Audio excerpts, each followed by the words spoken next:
But I think because I'd grown up around real estate, I've seen the ups and downs. I am sure that I could at any day and time make $0 in 1 year. At any given time, there could be some sort of incident in my life that could take away the real estate business for me. I'm just too familiar with it. I've grown around it. My dad's been in business longer than I've been alive.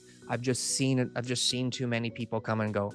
And I've seen so many examples of what it is. And so what I value is not the, being rich and famous, get rich quick scheme. Like it's just not in me anymore, you know? Welcome to the Cheplak Live podcast, where I sit down with proven, tested business operators, where we share with you what they have done to get to where they're at in their business today, so that you can put it into your business. And today we have someone that has accomplished something super remarkable in making $1 million as an agent on a team, and on top of it in 2023. Ladies and gentlemen, and to you, TK, welcome. Thanks, John. I'm humbled. I've seen some of the stuff that you've been doing. Obviously, been following you since I met you, and I know the type of people that you're always talking to and you're involved with. And I definitely don't put myself up on a pedestal or at the same level as a lot of these guys. But I'm humbled to be here and to chat with you anytime. Not even just about me. I'm happy to chat with you anytime. Good, thank you. Well, let's jump right in. Let's do quick backstory and then just really jump into you and your business. But what did you do before real estate? And then when you got into real estate, talk about your first couple of years. Was it a struggle? Were there times you thought about quitting, or were you one of those that, John, I hit the ground running and just continue to climb up? So give us just a quick little backstory, if you would. That's funny. What did I do before real estate? You might be familiar with this industry. It's called high school. And it's intense. Okay. So I did my 4 years there, put in my time. And, when I got out of high school, it was just like, all right, well, I see all my friends going to different places, and I wasn't an exceptional student. Right. So I wasn't really getting any offers from any Ivy League schools, I didn't apply. So that might've had something to do with it. I'm not sure. But basically, at that point in time, I had crossroads where it's like, okay, well, where do I want to go? What do I want to do? What do I want to do with my life? I dabbled with a course in college to see if that was going to be something that I was interested in. The placements were in the States. Wonderful country that place is, but I had no interest in living there.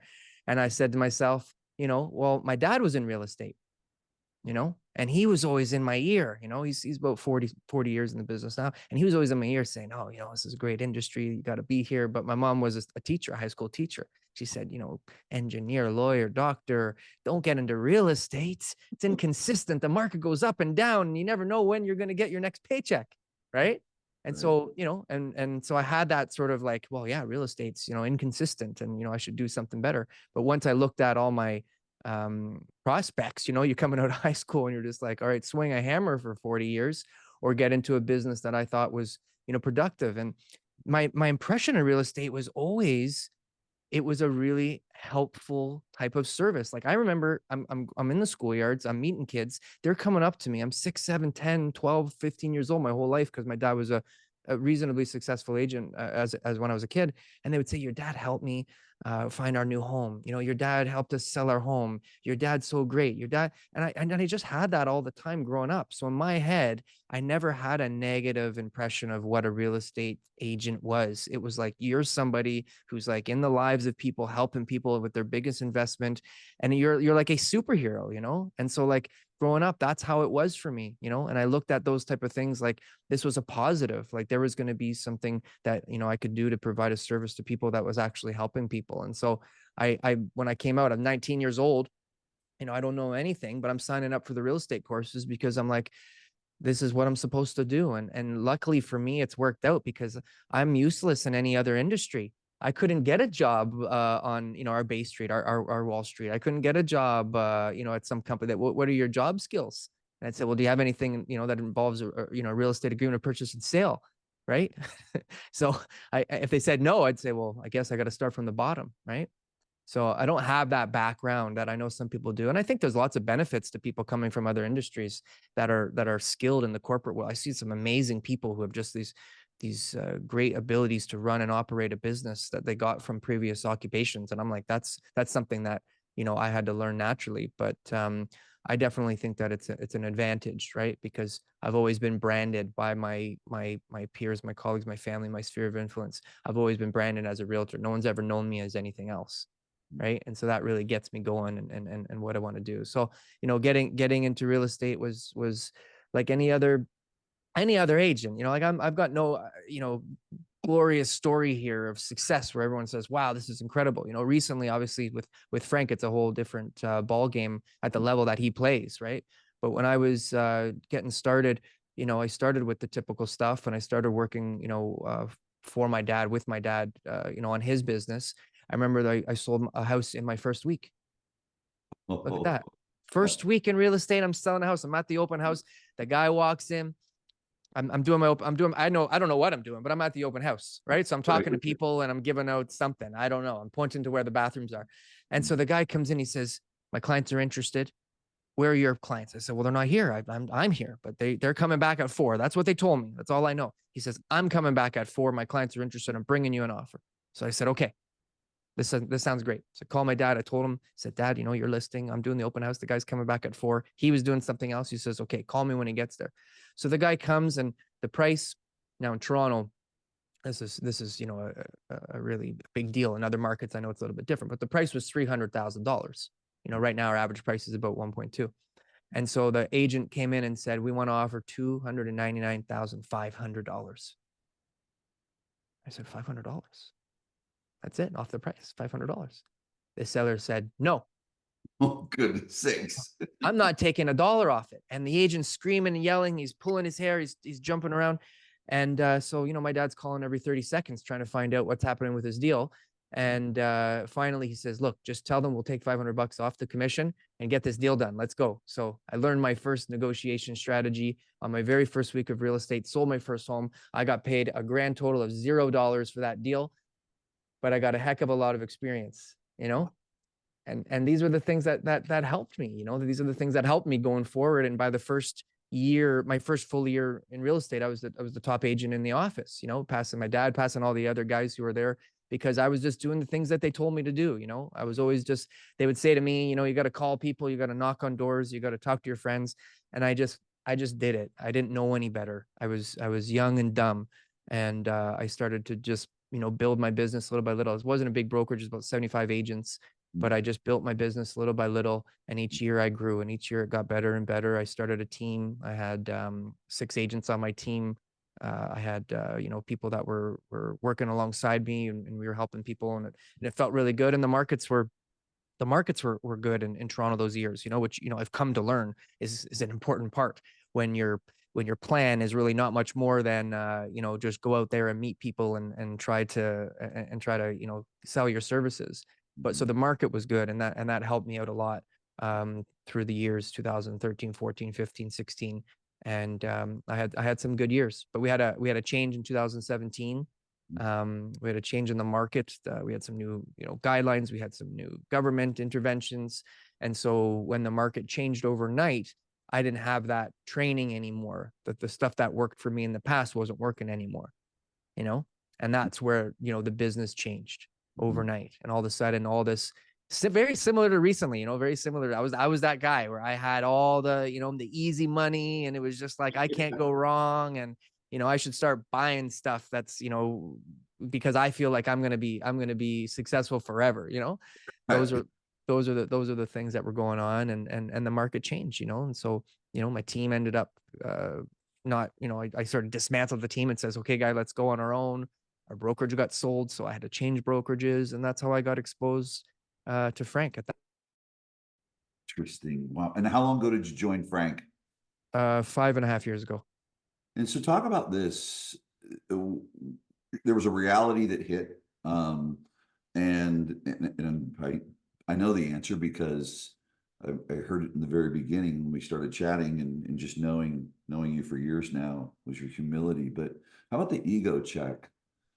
when going from being a team, an individual agent, having your own team, and then, oh my goodness, joining a team.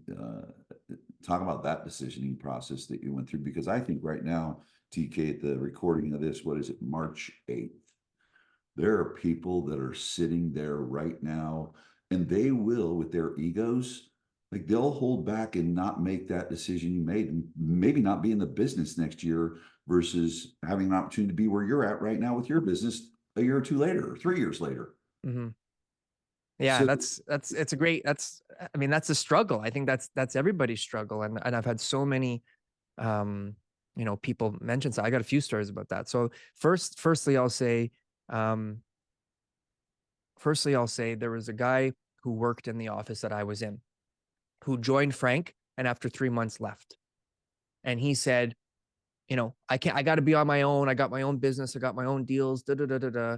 And the manager told me, and he says, well, he joined Frank, but at the end of the day, he feels like on his own, he's going to have his own business and his own name, and he doesn't want to be a part of that team. And I remember hearing that there was a guy on Frank's team at that time who had a lot of success. And I said, this is Frank Lee. I'm seeing he's the number one agent in the world for Remax. I'm seeing all these signs and ads. Like, I'm pretty sure he can drum up a little bit more business, for you than you can drum up on your own.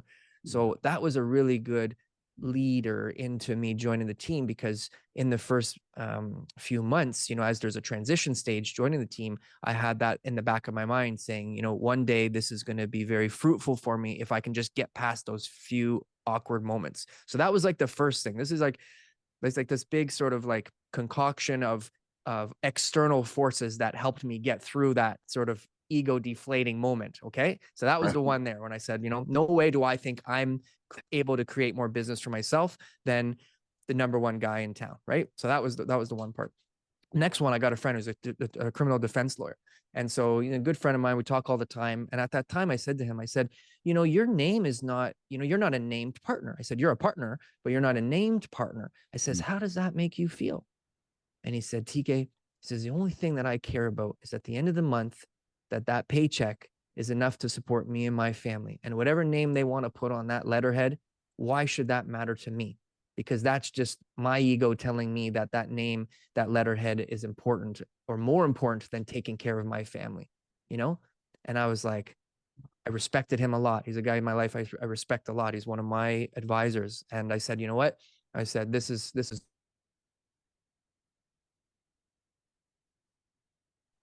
computer there. So I said to myself, how am I going to be able to, go through this in order to be able to look at this as being an opportunity? And so that, I already had some good advice. I already had, a little bit of the right mindset. But I think because I'd grown up around real estate, I've seen the ups and downs. I am sure that I could at any day and time make $0 in 1 year. At any given time, there could be some sort of incident in my life that could take away the real estate business for me. I'm just too familiar with it. I've grown around it. My dad's been in business longer than I've been alive. I've just seen it. I've just seen too many people come and go. And I've seen so many examples of what it is. And so what I value is not the, being rich and famous, get rich quick scheme. Like it's just not in me anymore. It's how do I have a sustainable business that, for the rest of my life, I can support my families. I don't have anything to fall back on, John. I don't have that degree or that business experience where I could say, if real estate doesn't work out, I'll go back working for Coca-Cola and they'll give me a nice job with a pension and everything's going to be just great. Right. well, especially because you said it, but you didn't say it. We're also unemployable now that we've been exposed to this. Yeah. I mean, TK, go be someone's employee. Yeah, exactly. Right. Yeah. Not just the skill set, but actually my mindset going into it. Right. Right. How am I going to be there? Right. Right. And that's something I want to touch on too, figuring out myself, joining Frank and what type of, person I am. But these were the things that, really helped me. And there was just so many different clues along my life that really showed me that, entrepreneurship is fantastic and that it's something that, some people are very in tune with, and that they're able to really bounce around back and forth, and that they take the risks and they're okay with being up and down and all that kind of stuff. But I have something inside me that wants to be a part of something bigger than myself. I enjoy having something that is much bigger, that I can achieve something much greater than I can do as an individual. This is, from team sports, from, different parts of my life that I've been able to, experience this, is I would much rather be part of a bigger group conquering the world than be doing it on my own. It's very obvious to me. And so I'm more of an intrapreneur than I am an entrepreneur.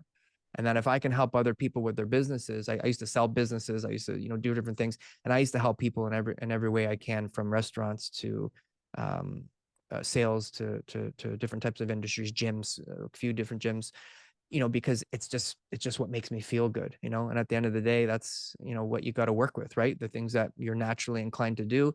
This is the direction that I feel that I should go in, and then that's where I can be successful. So that way, when I'm getting up every day and I'm doing the things that I'm doing and I'm being a part of something, it doesn't feel like I'm doing anything outside my comfort zone. It doesn't feel like I'm working hard or doing anything that's going to be too detrimental to my individual success. I just feel like this is natural, and I want to see people around me succeed. So, that was something else that, really just drove me. And once I got into the team and started to be able to evolve, that's where I was like, okay, like this is a perfect fit for me. I get to do exactly what I want to do and live the life that I want to live. And the benefits of that, yeah, I mean, are rewarded for the people who want to make it happen, right? Good. It's awesome. Let's jump into 2023.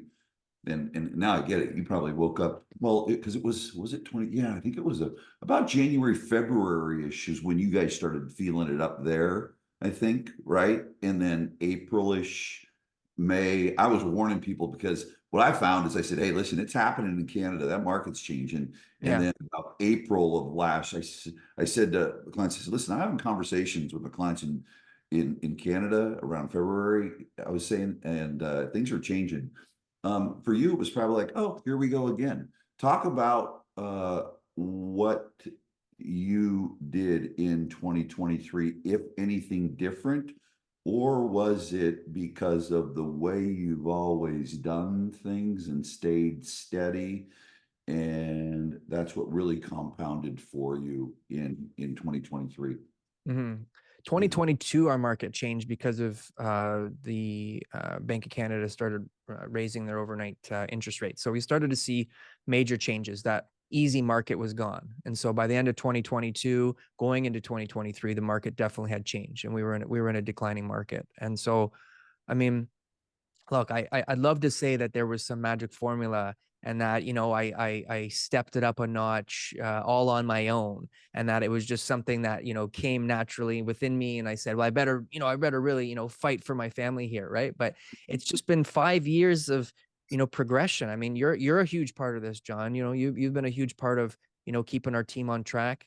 Frank has been implementing more and more marketing and our systems in place and our training, everything like that. We keep getting better. The difference, our organization today compared to what it was 5 years ago when I joined, is like two totally different things. I thought I joined the big leagues when I first joined. I thought, wow, this is at the top, and we were.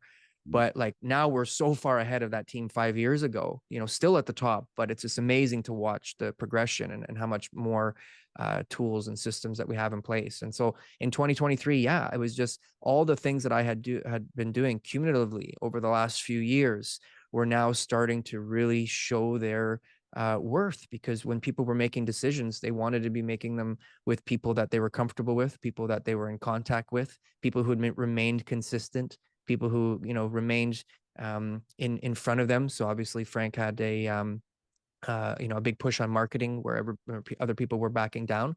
But I looked at my sales at the end of the year, and I'm only talking about 40% of sales were done from people that I met in 2023.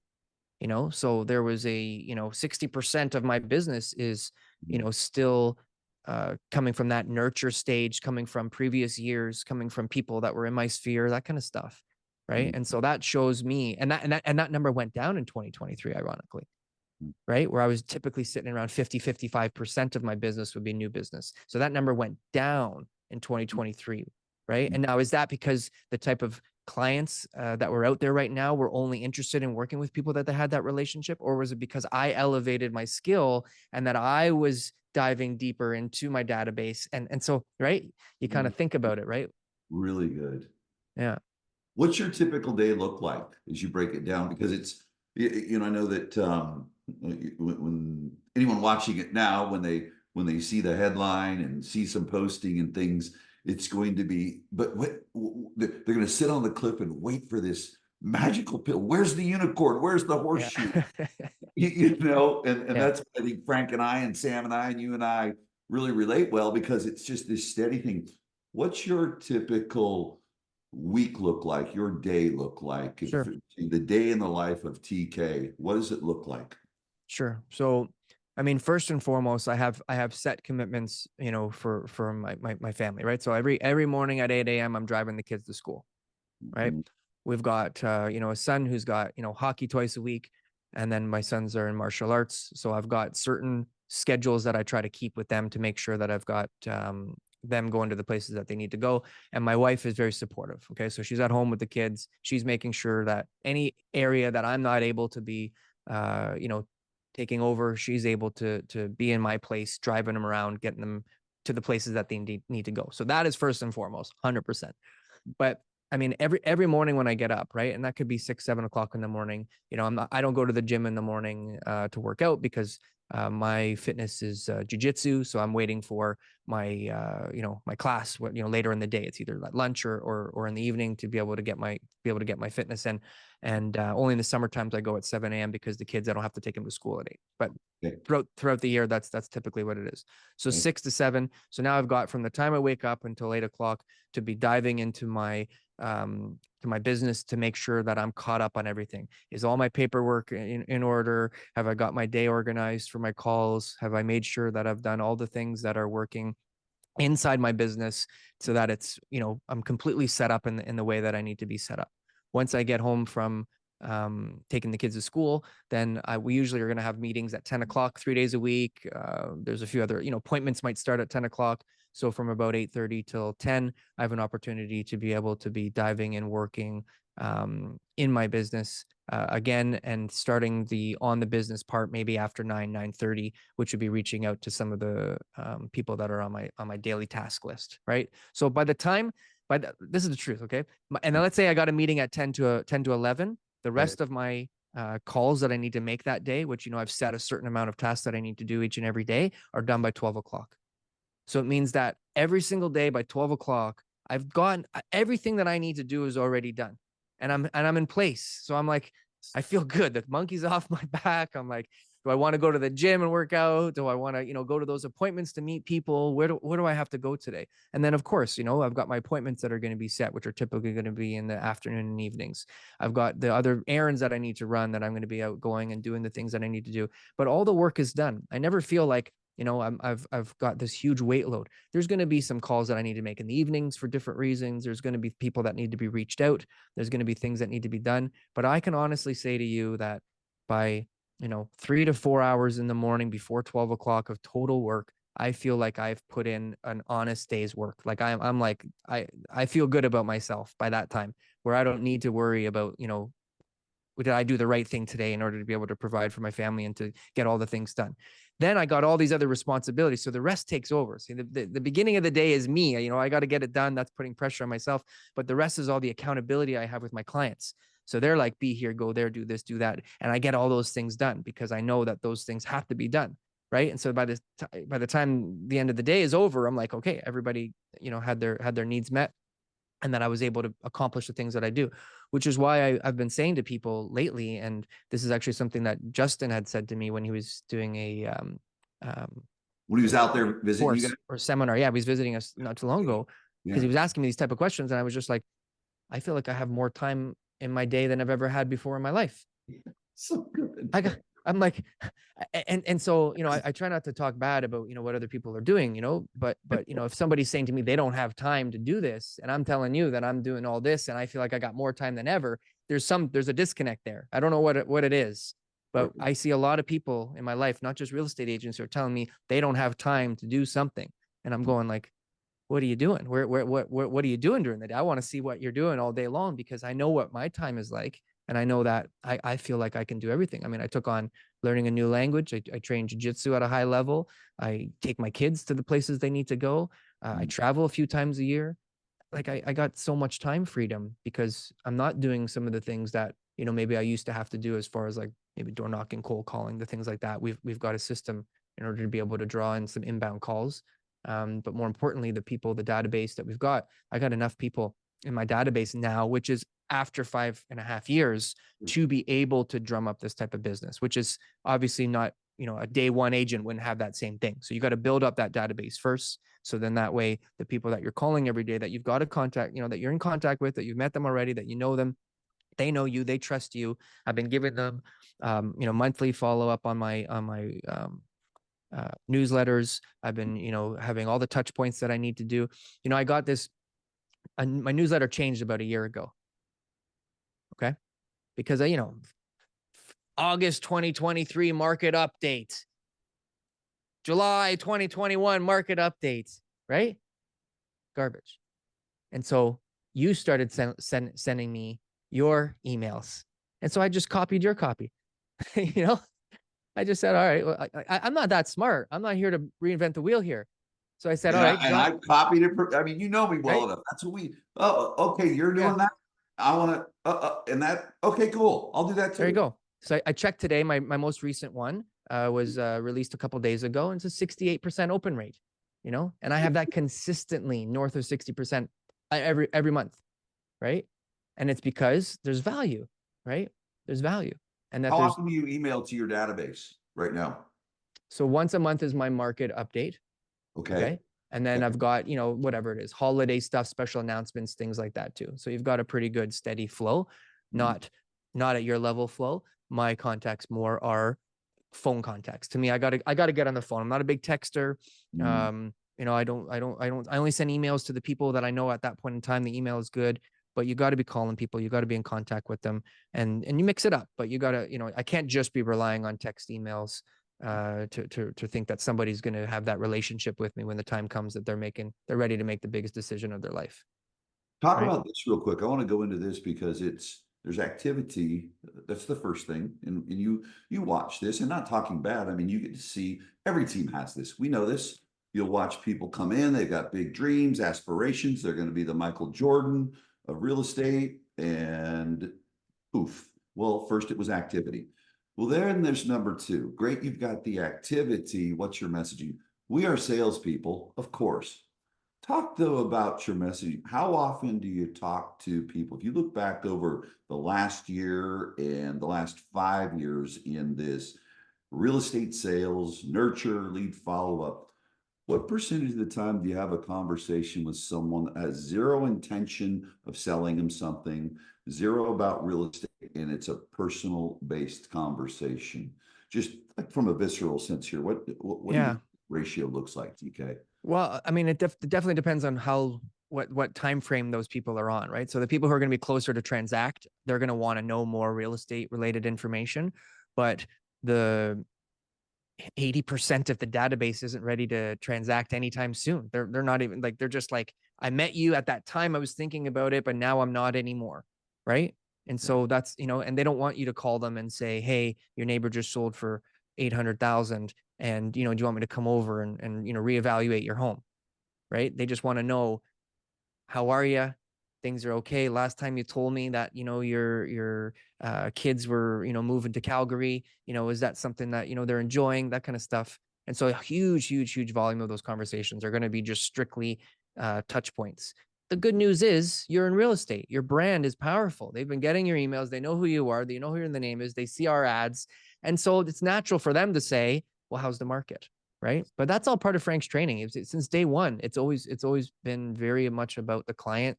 He really doesn't have, I don't want to toot his horn too much in this interview today, but he's a special guy, man. I'm He telling you, is. he's a special guy.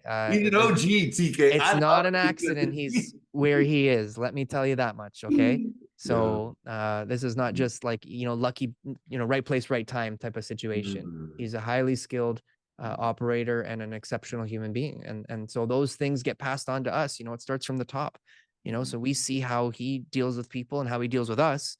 And we just pass that along to the clients, and caring and making sure that they have everything that they need is of the utmost importance, so it's a nice feeling. I never feel like when I'm calling somebody that I'm bugging them, or that I'm bothering them to the point where they don't want to hear from me. I got so much value. I got so much information that they need to hear. I have so much respect and care for their situation that I never feel like I'm a burden, and that makes it a lot easier to pick up the phone, doesn't it? Yeah, I mean, I respect, and you guys, I want you to hear this. You're watching this or you're listening. Respect and care for the situation. So big, so Yeah. big. Let me ask you this. So here you are. I mean, you're OG now. Big accomplishments. Gosh, you don't need to go to sales meetings and trainings and all that type of stuff, right? I'm going to write a book probably, right? Just I'll start my coaching course and retire. Don't need to worry about it anymore. No, man, that's the As a member of a team, are you someone that you're showing up at sales meetings and training, or do you kind of pick your spots, or what's that look like for you? See, That again, makes I it a don't want little to I don't want to talk bad about other people, John. So when not, I it's not about joined, other people. I'm I just know, but asking you. I want to tell you. So when I joined, this was the thing, right? When I joined, we had just implemented a lot of new things. And so because I'm the new guy and I'm going into this, like, okay, what are we doing now? All right, we're doing meetings here. Okay, we're doing role play there. All right, we're making calls this way. We're going, all right, I'm in, right? I'm not Yeah. trying to, they showed me the path, right? I wanted what they had. I wanted what Frank had, so I did what he did. And Mhm. so when these other the people who had been on the team for a little bit longer, they had a hard time transitioning, and I could see it, and they were sharing it with us, and some of them stayed, some of them and transitioned, and they're doing great now. Other ones couldn't, and they left. And so I Mhm. had, again, that unique perspective, one of those moments where I was able to have an advantage, because I was able to see what it was like when you don't make the changes, and when you don't follow the instructions of the organization, and the obstacles that we'll have. So again, this wasn't some genius idea that I had where I was just like, oh, I'm gonna, really make sure I do everything properly. But I had this insight into, okay, yeah, it might be comfortable. Yeah, I might feel like I know it all, but that's all part of the trap. And I need to make sure that when things happen, I need to be stepping it up, and I need to be able to keep on going in that direction, because this is, yeah, it could seem mundane. It could seem like I already know it. And so that's what mastery is. And that's from a sports background and all that kind of stuff too, right? I got it, like Kobe Bryant mentality. I knew that was where it was going to lie.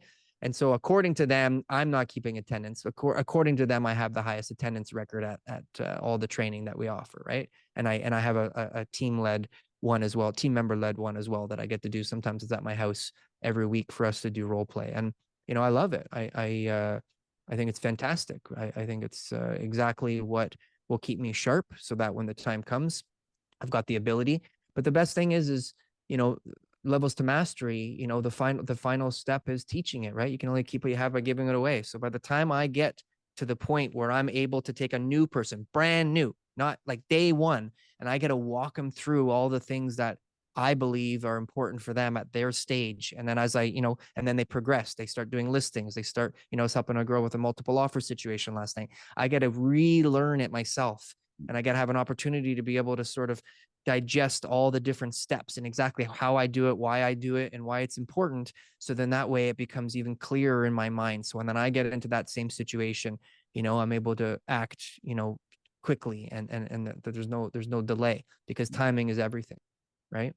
Yeah. So there's a lot of benefits in the training, in the meetings that we're doing. There's all sorts of stuff. And look, do I sometimes feel like I know this already and I don't want to be here? And can we talk? We have to talk about this again. Of course, of course. Sometimes I'm sitting there just like, all right, let me go already. I got houses to sell. Right. But Right. I also believe in setting an example. I also believe in that this team, the only way that this team is going to grow and it's going to be, in the position that I want it to be, and that Frank wants it to be, and that we all as team members want to be, is if we all work together. You can't just rely on one guy to be able to do it. It's like I always tell Frank, we're on a ship. He's the captain. We got all these rough waters. We don't know which direction it's going to go, but we trust him the most to get us to the destination that we're trying to get to. And we all have to do our little parts in order to be able to get there. But if one guy's slacking, it means it could take us all down, and that if there's anybody that I'm going to go from, Europe to North America with, and I would say, yeah, we choose Frank as our captain. He'll get us there. He might make a couple wrong turns. I don't know, but I'm confident that he's got the best chance of making it over there and, settling in the new town there, you know? So these are all the things that mindset's been huge for me in order to be able to get through a lot of these awkward stages, I love it. especially with all the, Mastering the the changes. mastering the mundane, submitting to the mission, and then delivering back. Talk about that. Wait a minute. So you do this much business, but you stay on a team. Gosh, you don't need to do that. Oh, but then what you do too is you then volunteer and give back. Talk about the training your contributions back to what you actually do. You talked a little bit about the role play stuff that you do, Mm-hmm. um, and restate. People need to hear this. Why do you do that? You've got all this stuff going on in you've got a family, you've got your own business that you've built now within the organization, contribute to the organization, and oh, let me help other people. How come? And what do you do? At what levels do you help the agents on the team? And how come? I wanted to hear that. Well, first of all, I know that even Frank is not invulnerable to the market. If I would be crazy to say to you, Frank's going to be around forever doing this because he just always wins. No, I'm fully aware that one day things could change, and all of a sudden this organization no longer exists. That is the truth. And anybody who doesn't have that type of mindset may not be making the best decisions every day in their business. And so Mhm. for me, it's how do I give the organization the ability to sustain the market changes? How do I make this opportunity greater for, guess who? Me and my family. That's what I'm here for. Yeah. I'd love to help all these people and say, let them all be rich. But at the end of the day, I'd be lying to you if I said I'm not here to be able to, make my own family situation better. But I can't do that on my own. And the more that I try to do it on my own, the worse it gets for me. I learned that lesson. And the more that I help other people, the better my life just seems to get. And so the focus is actually not on me because I believe that I'll get taken care of. And so when I'm going out there and I'm helping people, I go on the list. I get the whole listing sign for them. Here you go. you know, Good luck. Get it sold. If you're new and you're not sure, I'll drive anywhere. I drove an hour and a half the other day to help one of our team members do that, and it doesn't bother me at all. I'm excited to do it. I get to meet new people. I like meeting new people. I got to practice what I now call my seller's needs assessments performance, because listing presentation sounds horrible. It sounds like people are there to listen to you, but I'm there to perform, to give them the needs, to service their needs the way that they need it. And I want to make sure that I'm just getting everybody to be as successful as possible. If I can make the brand new guy sell 3 houses this year and that's going to make him happy, or the guy who's been struggling to crack the, income barrier, or maybe sell more than 2 houses a month or whatever it is, like that, nothing would make me happier, because at the end of the day, this is an organization that we're all together on, and that I want this to be sustainable. I want Frank to think it's worth it. I want everybody to have a job so that we're all providing for our families. And as long as that's my mindset, I would literally do anything. I'd put a lockbox on, put a sold sign on, take clients out for showings, whatever it is that I can do to help. Luckily, we have a big organization, so not everyone's always asking me to do certain things, and that, certain people might be better suited for, doing some showings in one area versus the next because they live closer. But there's no limit. There's no limit, John. I don't say no to anybody, to be honest with you. Really good. Yeah. Let's hit on this one, and not talking just we've got 100 agents in a room. Your current space and time. It's tomorrow. It's Monday. It's Monday. Will be March 11th, and someone raises their hand and says, "What agent in this room will 12 months from today be thriving in the business and have a really good business they're growing and proud of? What will it look like for them? What, in its simplest of terms, tell me what it looks like, and who in this room is not going to be sitting here, and no judgment, but they're going to have to go find another career. What would you say? I'd say that the person who's going to commit to something, a really small, manageable daily routine, that guy will be consistent, and that guy will be successful 12 months from now, because he's been able to overcome what most people are not able to do, which is that fear of not getting what you want, that fear of being rejection, the fear of not being successful. those type of things, and that they went through every single day, because I can guarantee you there will be failures. There will be rejection. There will be moments where you feel like quitting. There will be moments where you feel like it's never going to work. There'll be moments. I'll tell you right now, this year I've had that. We're Yes. talking about, I'm coming off my best year of my career. And in 2024, I have sat down and said, is real estate really right for me? Is this really the business that I should be in? Maybe I should think about something else. I've had that Because this on year. January 1, it's back to zero when I'm you back go, to zero again. oh, can I wait a minute? Can I do that? Can I do that again? Yeah. Gosh. I'm never going to sell another house again. I might have even thought of a couple times for a moment, like those are Yeah. the type of thoughts that you got to battle, that you got to get through in order to be able to push through. And so that person who says, I'm going to commit every day, no matter what, do 15 minutes of phone calls, knock on 10 door. I don't care what it is, whatever is manageable that you can do. That guy's going to be more successful than the person who just says, I want to sell a certain amount of homes. And I think that I can do it because, I'm really great at talking to people. So good. Well, that's not enough, right? You don't need to be good at talking to people. Your English cannot be your first language. You can have the most minimal real estate knowledge. None of those things are important. This is not rocket science, sort of tell you guys. Just getting in front of people and helping them transact is the secret. And you'll get to that point where you'll figure out what you need to do. You talk to your broker, you'll figure out how to get the deal done when you get there. So good. I want to end on this one note, and you see it and around our communities, and not that we're living on social media all the time, but we're there a lot and see what it is. Talk about fitness and jiu-jitsu and your overall wellness, the commitment that you've made. If you're talking to a group of people, no matter where they're at, I tell people, listen, we work with people who weigh 400 pounds, and getting to 350 pounds is a victory. I celebrate that. They may see someone like yourself or me and think, oh, I'm not. We're all the same. We're all trying to get a little bit better. How important is that to you physically, mentally, all aspects of it, having that fitness in place? Well, I think, I know you're a big proponent of, people's health and well-being, and I don't really think that there's like a one, design for everybody. Everybody's got their own limitations. Somebody could live a very healthy life, by walking around the neighborhood and eating well. And somebody else could, drink a couple glasses of wine on the weekends and, have, the heart of an elephant, for me, I've been sober 7.5 years. I never, I don't miss drinking. It was never a problem for me. But when I saw that people were drinking in order to be able to cope with life, I thought, well, that doesn't seem like that's very healthy. And that let's just try this no drinking thing out and see how long I could go. And I'm on a 7.5 year run roughly. And so, no coincidence. All of a sudden now, I'm able to maintain my weight a little bit better.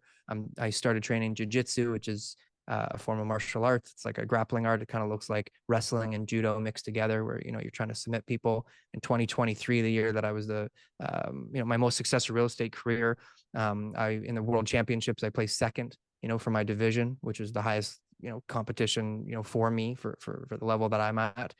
I now coach on Wednesday nights at my friend's gym because he just opened it up, and I'm trying to support him with his business and to be able to provide my knowledge that I've learned and the opportunity. My kids train, my wife trains, and I want to be able to give back to that community as well too, right? And I don't need to have any remuneration. I just want to be able to show people, what it's like, and you can live your life, and you can be healthy, and you can be, doing the things that you want to do, and whatever your goals are, So again, everybody's different. I don't think everyone needs to join jiu-jitsu, but I think you should give it a try, but it's definitely something that I think is really powerful. And I think that, people need to be conscious of, the real estate industry. It's very stressful, and that, it can be easy to fall into, I'm going to eat a little bit more this today because I, got rejected, or I'm going to go have a drink, or I'm going to, just sit on the couch and not do anything because I feel like, today wasn't a good day. And those are all, normal feelings, and you shouldn't feel bad about that. Those are all very human, experience type of situations. But if you had an outlet that was positive, that was going to the gym, that was, lifting those weights, that was going for a run, that was training jiu-jitsu, all that kind of stuff, I think people would be surprised just how well that works and how beneficial it is, especially in a job like real estate. There's so many times where I'm getting crushed in the morning, John, and I'm like, I need to go to the 12 o'clock class.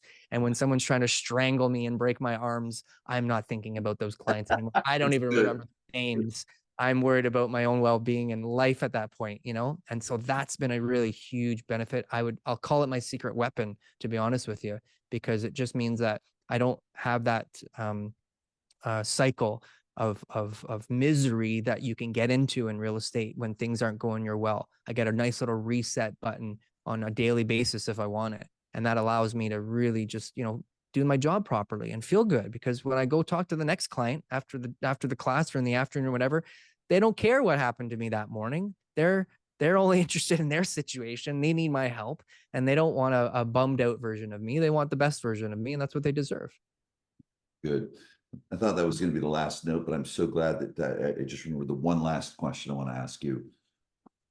What would you say, and just for those that are watching and listening, Sam, who is the director of sales for the organization, and then Frank Leo, who's the team leader. So let's talk to maybe both of them separately, or just as a whole. How, if we're talking to team leaders, sales manager, anyone that's leading you, here you are on a team, you can go build your own business, but you are committed 110%. It's where you're at, and you're part of the growth of that thing, and you're not shopping around. Um, well, there has to be the relationship with leadership. Talk about, Frank Leo and Sam. What would you say to the Frank Leos and the Sams in organization, sales managers, team leaders, of how they need to lead someone like you, or what works best for you, or how they're doing it? Because is it perfect? No, but obviously it's working, it's sustainable, and Mhm. people learn that.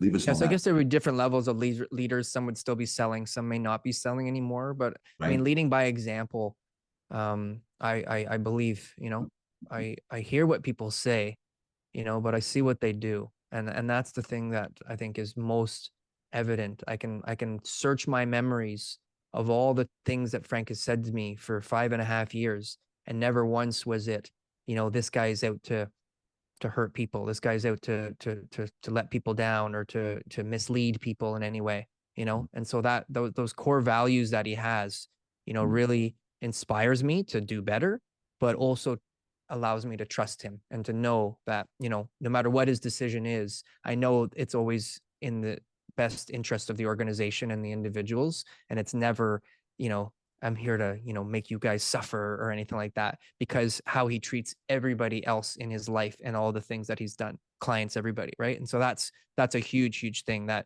is an easy thing to lose, right? You can lose that trust with someone really easily if you do that one wrong thing. And so he has maintained that, and that's just who he is. And so I don't think that that's an act. And then, I mean, Sam, as far as the organization goes, it's Sam and Frank are polar opposites in so many different ways. And So, so right?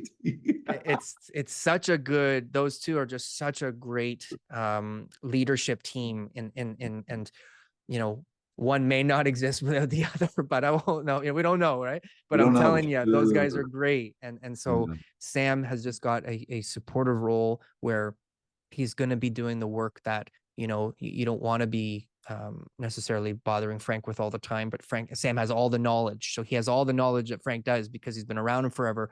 So that you can tap into Frank without having to go to Frank, and you can talk and you can call Sam.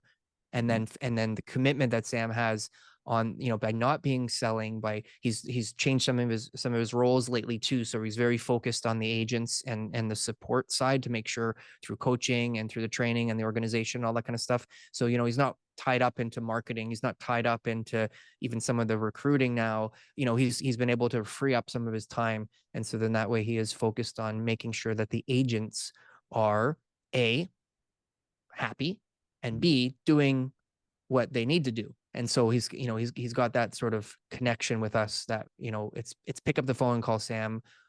If you need him, it's you're going to hear from him. You're going to know exactly what it is you're doing wrong, or exactly what you need to do to start making changes. So they're a good team.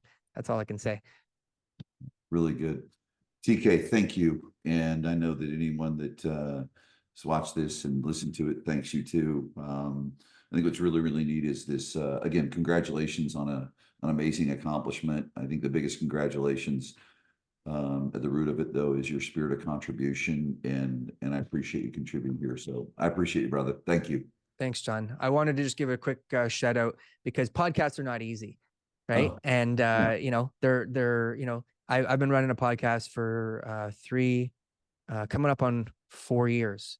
Okay, it's called the Canadian Real Estate Show, right? And we started with 30 people watching it, and we started, weekly with, I'd go into all my accounts in my house and just trying to just run the video just to kind of get more views so that people would see it, and people would want to, YouTube would do whatever they do to make more people watch it. And it's Right. just been every single week. We're on Sundays. We air on Sundays. Every single week I've done it, and I just want to tell you that it works, and that you just keep doing it. Just keep being consistent. People are listening, whether they're telling you or not. They're seeing it. Maybe they don't see it when you release it. Maybe they'll see it a year from now. But you just put out the content. You just keep recording. You talk about the things you like to talk about. Have a similar style to you. Make it so that you enjoy doing it, and you don't care what the views are. The views will come. They'll come. You just like what you do, and it'll work out. So I appreciate you.